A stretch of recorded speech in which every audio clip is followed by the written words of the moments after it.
Glórias a Deus, que a graça, a paz, a misericórdia de nosso Senhor e Salvador Jesus Cristo esteja com toda a família que está aqui essa noite. Amém, irmãos?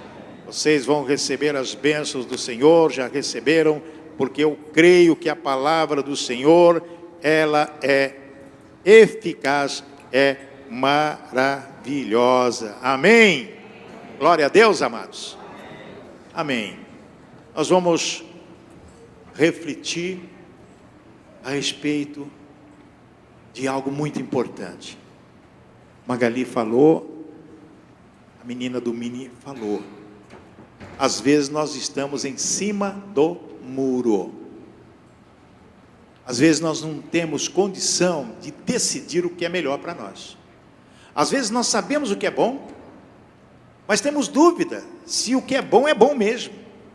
E às vezes pulamos do lado errado do muro. E aí a gente afunda. Vamos imaginar, amados, um arrimo de família. Vocês sabem o que é arrimo de família? Quem sabe o que é arrimo de família? Poucas pessoas. Aquele que provê a família, que sustenta a família, que a família toda depende dessa pessoa.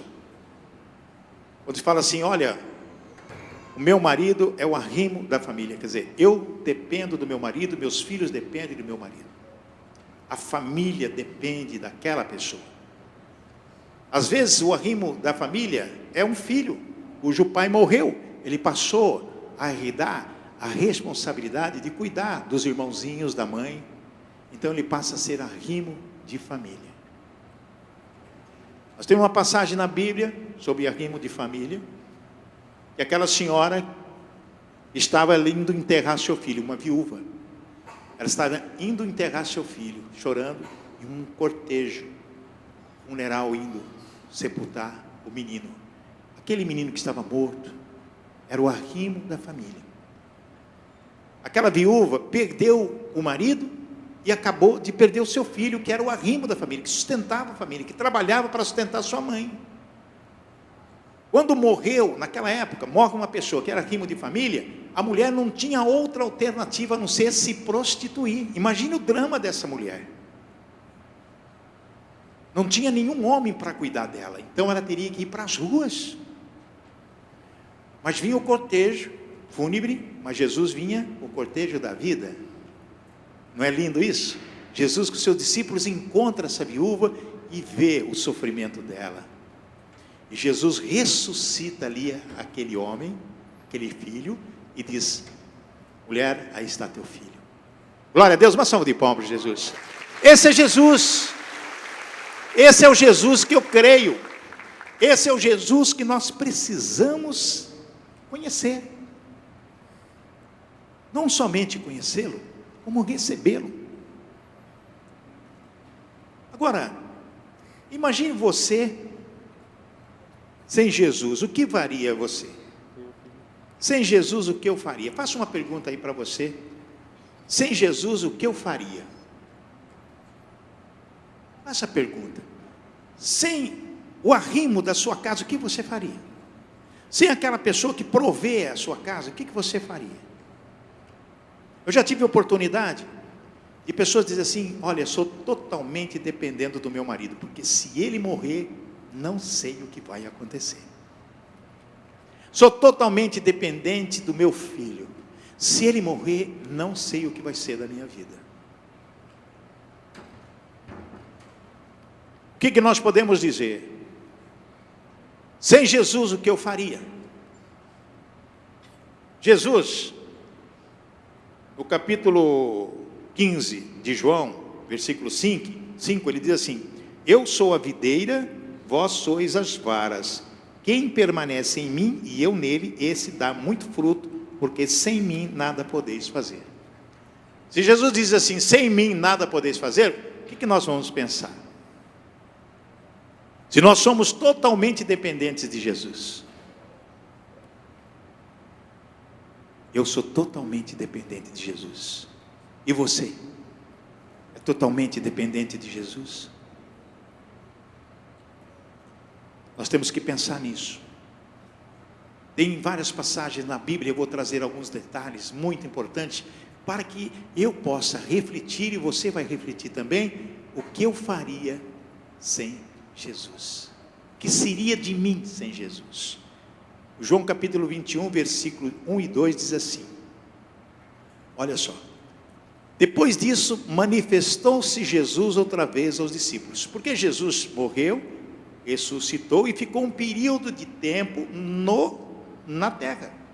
Apareceu para Maria Madalena, apareceu para os discípulos, apareceu várias vezes. E nesse momento aqui, nessa passagem, João 21, 1 e 2, diz assim, depois disso, quer dizer, depois de aparecer várias vezes, manifestou-se Jesus outra vez aos discípulos, junto ao mar de Tiberíades. E manifestou-se assim, estavam juntos Simão Pedro e Tomé, chamado Dídimo, e Natanael, que era de Caná da Galileia, e os filhos de Zebedeu e outros 2 dos seus discípulos. Muito bem, então estava ali, quantos discípulos? 7, né? 7 discípulos estavam ali, naquele lugar. Quando se fala em manifestou-se Jesus ali, com certeza Jesus estava presente ali, sim ou não? Sim ou não? Jesus estava presente, a manifestação de Jesus, mas eles não viam Jesus. Eles não viam Jesus. Na sequência do texto, Jesus estava ali e apareceu para eles. Mas naquele momento, eles não viam Jesus, mas Jesus estava presente ali, observando. No nosso dia a dia, quando você está na sua lida doméstica, quando você está no seu trabalho, pode ter certeza que a manifestação de Jesus está com você. Amém, irmãos? Jesus está presente. Você não pode fazer absolutamente nada na sua vida sem perceber Jesus na sua vida, porque Ele disse que estaria conosco, todos os dias, todos os instantes. Se você é servo, e foi resgatado, saiu da prisão, saiu da gaiola, com certeza Jesus está manifestando no seu dia a dia, na sua casa, no seu trabalho, onde você estiver. Amém, irmãos? Estavam ali 7 discípulos. Quem estava ali? Pedro, Tomé, Natanael, Tiago, João e 2 anônimos. Que a Bíblia não cita ali, tinha mais dois ali, anônimos. Mas vamos falar de Pedro. Pedro é um discípulo especial. João era o discípulo que, segundo as informações que está na palavra, o discípulo que Jesus amava. Pedro era o discípulo diferente. Pedro era como se fosse um comandante do time. Pedro era como se fosse o técnico do time. Sabe por quê? Nós vamos provar para vocês que ele era o técnico do time. Porque ele estava ali junto com mais 6, né? E no versículo 3, 21, 3, ele disse-lhe Simão Pedro, vou pescar. Veja bem, vou pescar. Pedro abriu a boca e disse, vou pescar. Disseram-lhe eles, os demais, também nós vamos contigo. Foram e subiram logo para o barco, e naquela noite nada apanharam. Vou pescar. Nós vamos também. Então vamos, todo mundo pescar. Foram lá no barquinho. O que aconteceu? Nada. Identifica isso, quando Pedro diz, vou pescar, e todo mundo acompanha o Pedro, que ele é o quê? Líder. Pedro era um líder. Pedro era um líder. Ele disse, vou pescar.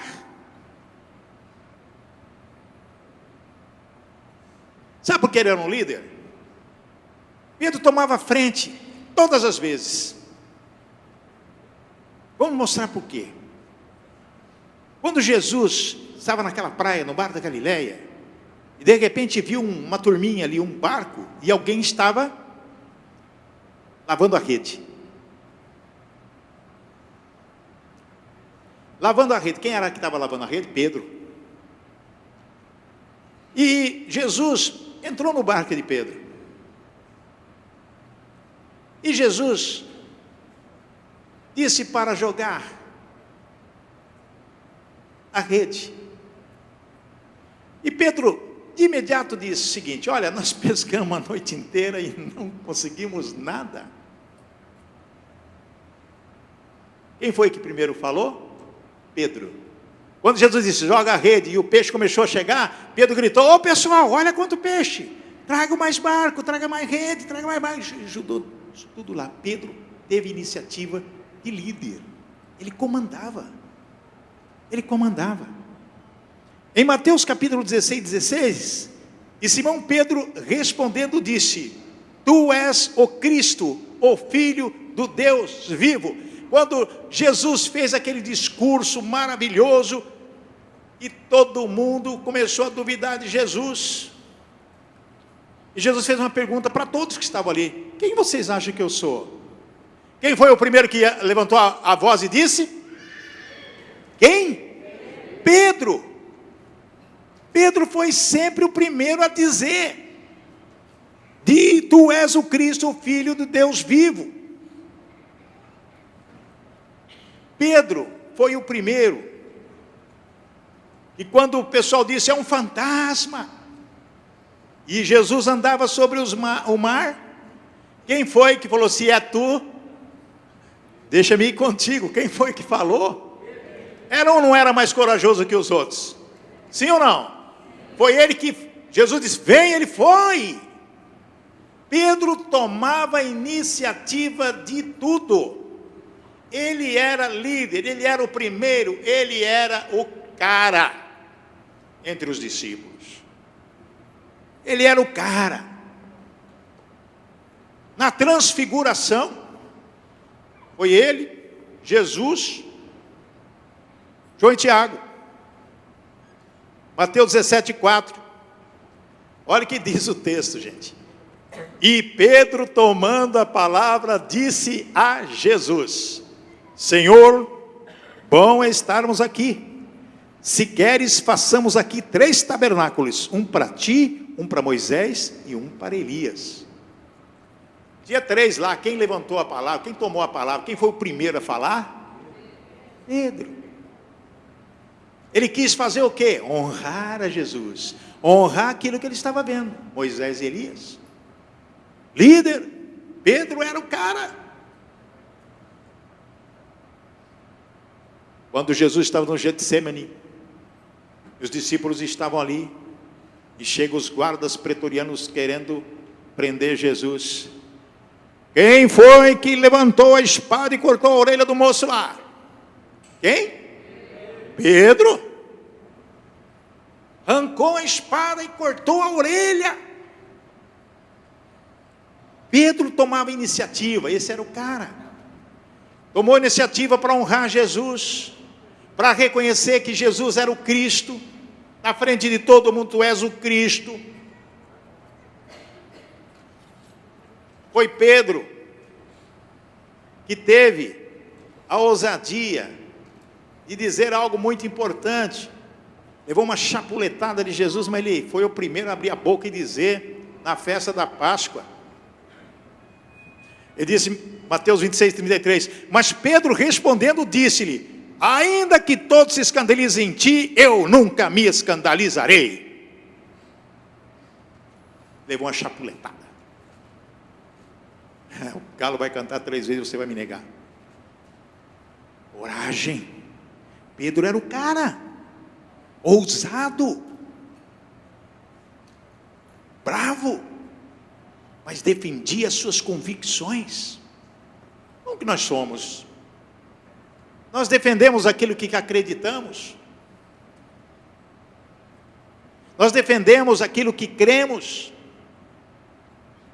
Você consegue defender a pessoa que você ama, que você crê, que você acredita. Você defende o seu marido no momento que ele mais precisar, mesmo achando que ele estava errado. Você defende a sua esposa no momento que ela precisa de defesa. Você defende teus filhos, você defende o teu pai, a tua mãe. Você defende o seu patrão, o seu empregado. Você defende as pessoas que você ama, tem relacionamento. Você defende a fé. Você defende Jesus Cristo, defende Deus, quando os hereges, os falsários, hipócritas, ateus, falam contra a tua fé? Quando alguma pessoa afronta aquilo que você crê, afronta Deus e a palavra? Quando Davi foi lá naquele exército de Israel, 60 dias um gigantão chegava para aquele exército de 100 mil homens.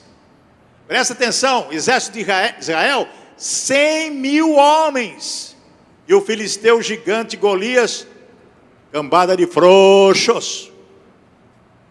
Tem algum homem aí para me enfrentar? E o exército israelita o quê? Murcho, covardes.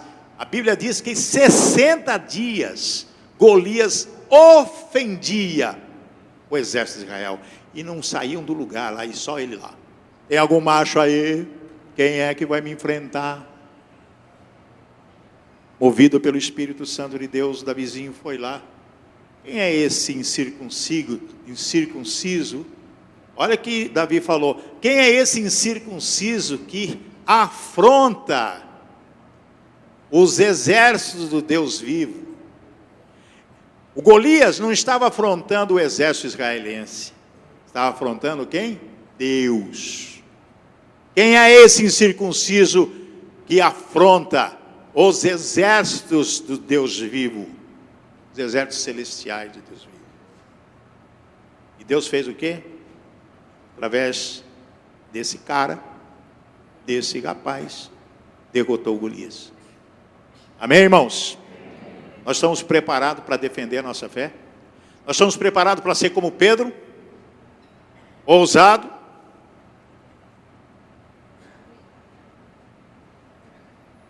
No momento que Jesus estava ali na mesa, com os seus discípulos, Pedro falou uma coisa para ele, para Jesus.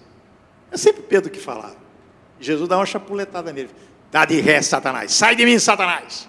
Você não sabe que tem um propósito na minha vida que Deus Pai me deu? Você não está falando coisa com coisa. Quando Jesus quer morrer, entregar sua vida, não, vai acontecer isso não. Vamos acabar com os troços aí, vamos pegar uma espada e vamos acabar com todo mundo, vamos matar todo mundo aí. Não, sai, dá de ré, Satanás. É um espírito de demônio.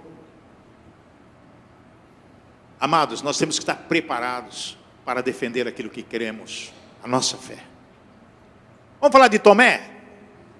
Tomé, ele teve característica interessante. Tomé duvidou de que Jesus tinha ressuscitado. Se ele duvidou, mesmo as pessoas falaram: Jesus esteve aqui. Jesus, não, você está ficando louco, você está todo doido, ele foi crucificado, morto, sumiu, desapareceu. Precisou Jesus aparecer ali no meio, falou: olha, toca aqui, toca aqui, toca aqui.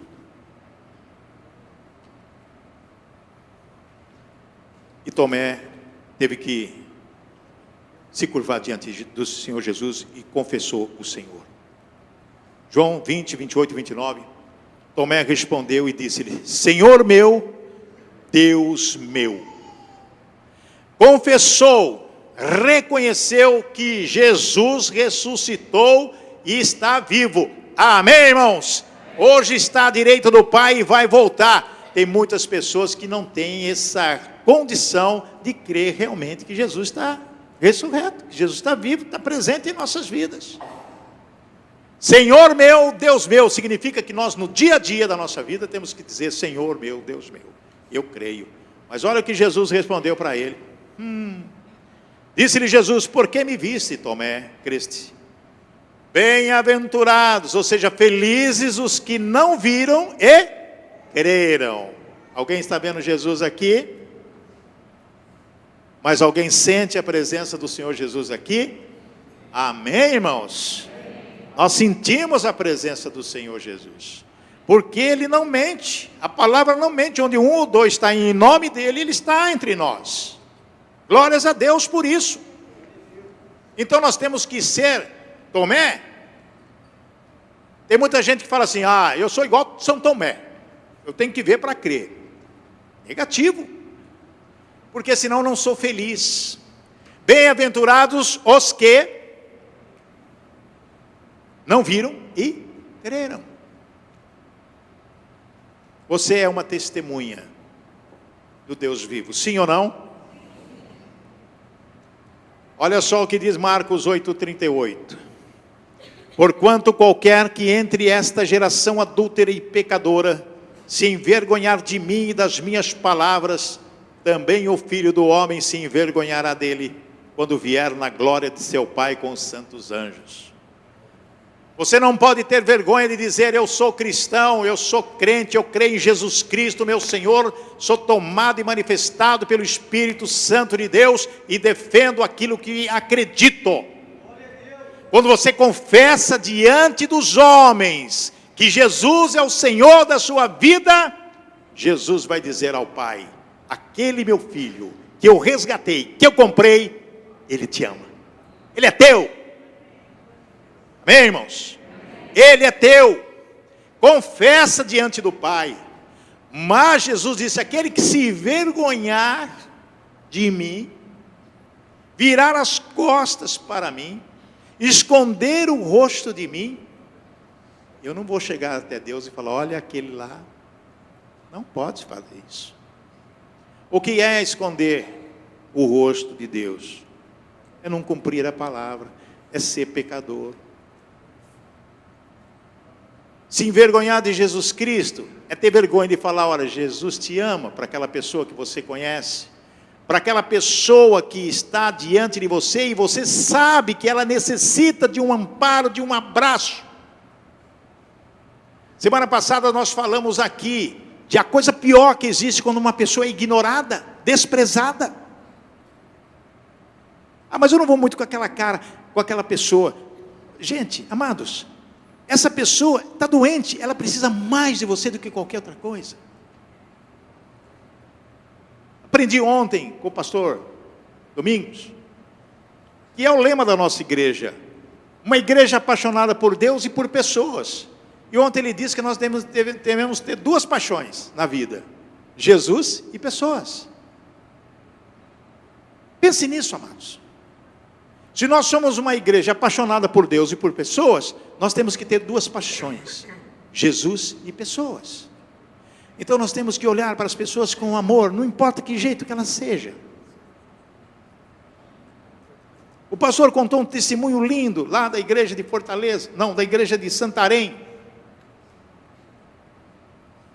Um homem bêbado. Imagina um homem bêbado. Alguém aguenta bêbado? Fala a verdade. Ninguém aguenta uma pessoa bêbada, né? Pega josa, às vezes fica bravo, não quer saber de nada. O pastor Eibe pegava esse homem, punha no carro dele e levava para a igreja. Como ele estava fedendo muito, cachaça, ele ficava lá atrás. Um dia, esse homem deixou de beber, aceitou Jesus como Senhor da sua vida, e hoje é pastor, liderando.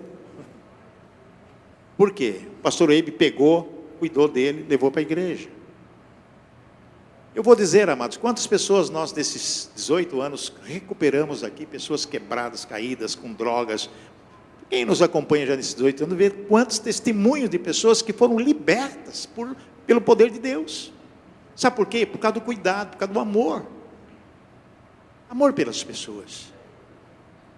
Não podemos nos envergonhar de Jesus Cristo, porque ele disse que ele vai vir em glória. Ele vai vir em glória, em glória, em glória do seu Pai com os santos amigos. A bênção do testemunho. Mateus 10, 32, 33. Olha que Jesus diz: portanto, qualquer que me confessar diante dos homens, eu o confessarei diante do meu Pai que estás nos céus. Mas qualquer que me negar diante dos homens, eu o negarei também diante do meu Pai que estás nos céus. Pensou? Coisa terrível se Jesus negar você lá. O Zé não. Desculpe se eu falar algum nome aqui, de alguma pessoa que está aqui, então não vou falar nome nenhum. O Zé Bedeu? Não. A Gerofélia também não.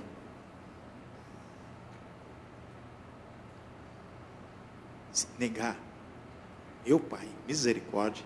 Nós não podemos nem imaginar uma coisa dessa. Agora, quando Jesus disse, eu vou lá falar para Deus, para o Pai, sobre você. Eu vou dizer para Deus o que você tem feito pelas vidas das pessoas.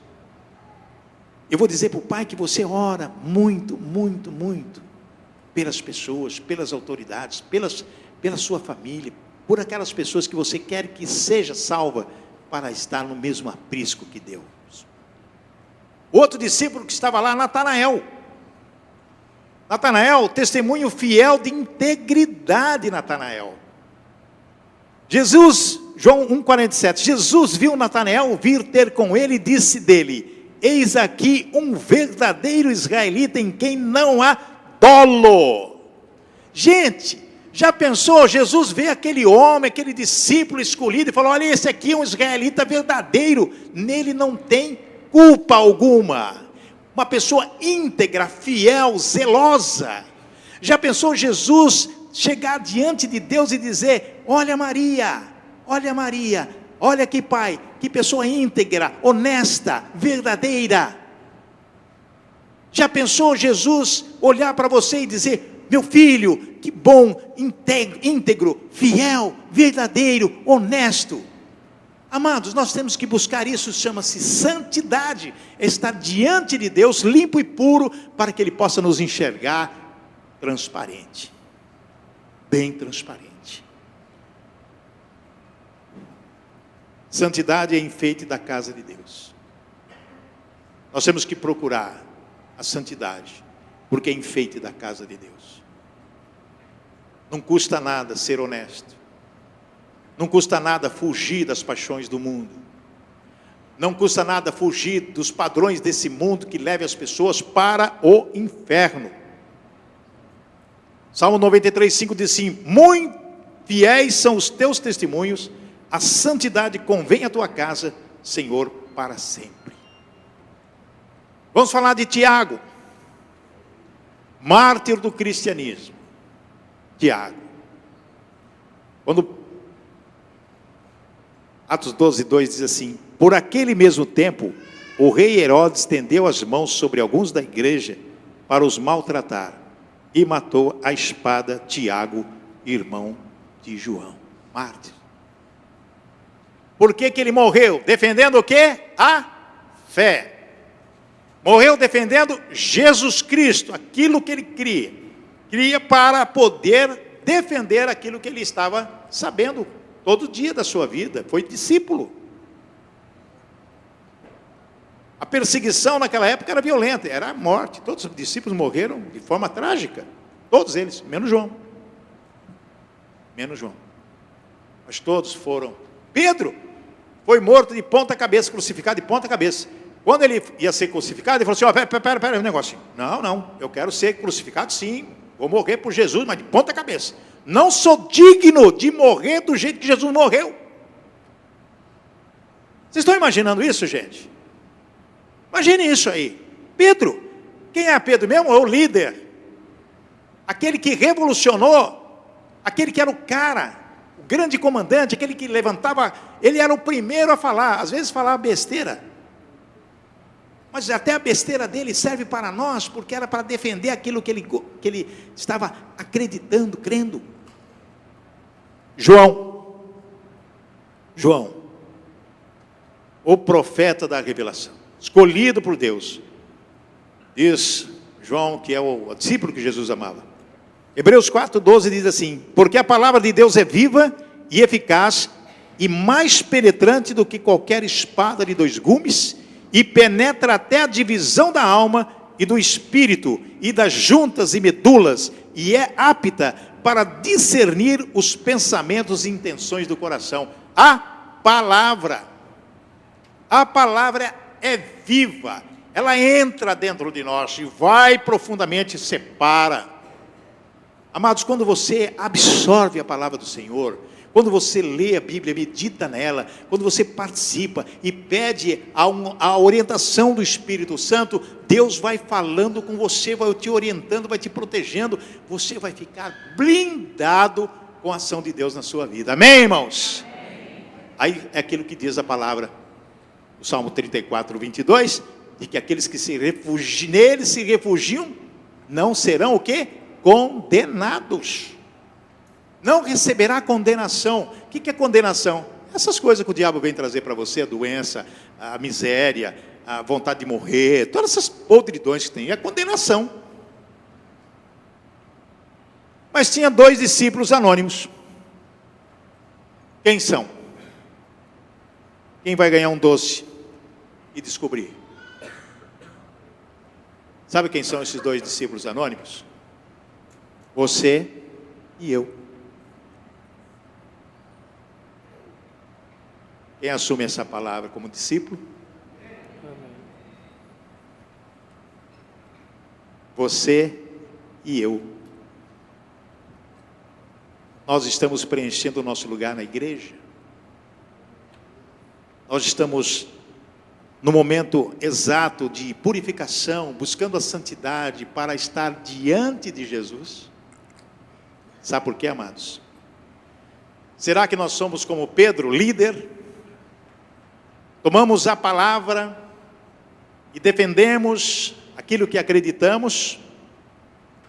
Será que nós somos como Tomé, reconhecendo e crendo que Jesus realmente é o Senhor da nossa vida? Será que nós somos como Nataniel, íntegro?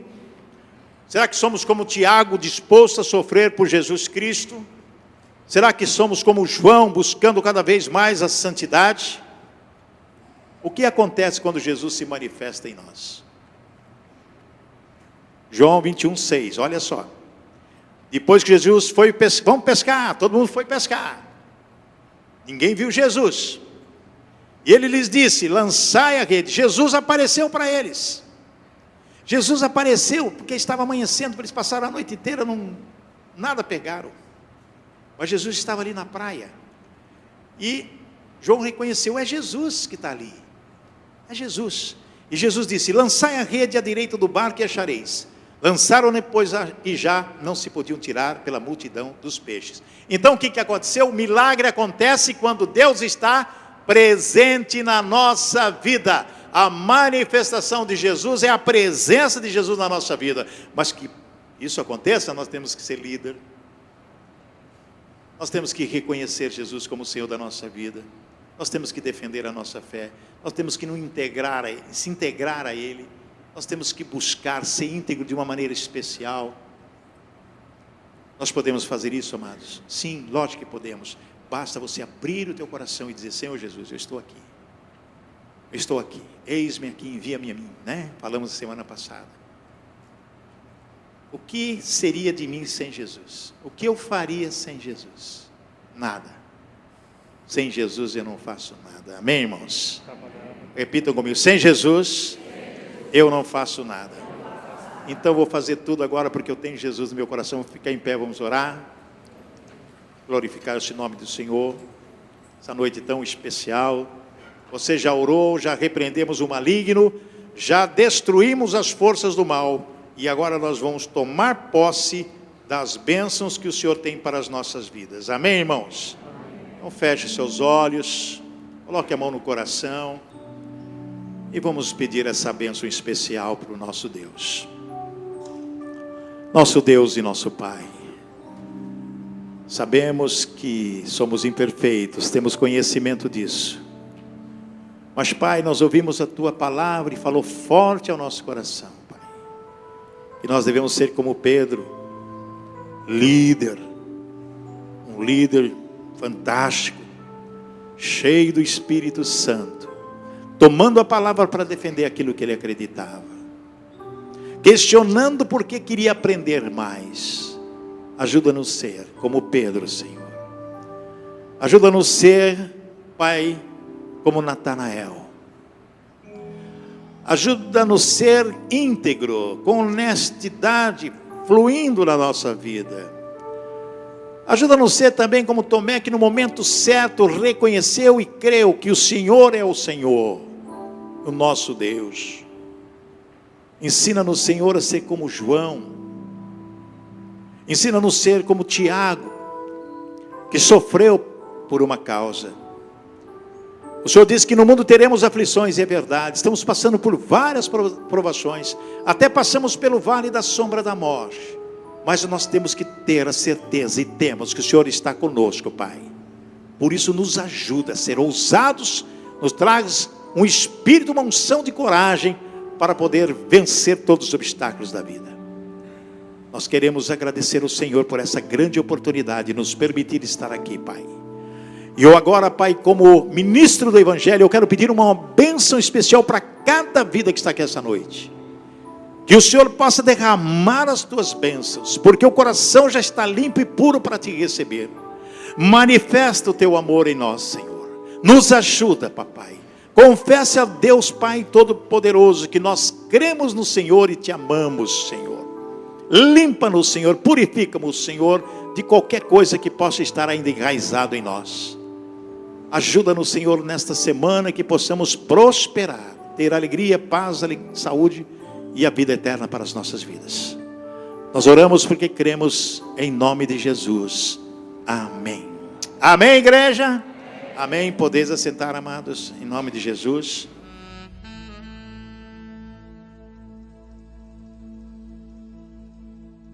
Cadê o Enéas que quer dar um testemunho do ID?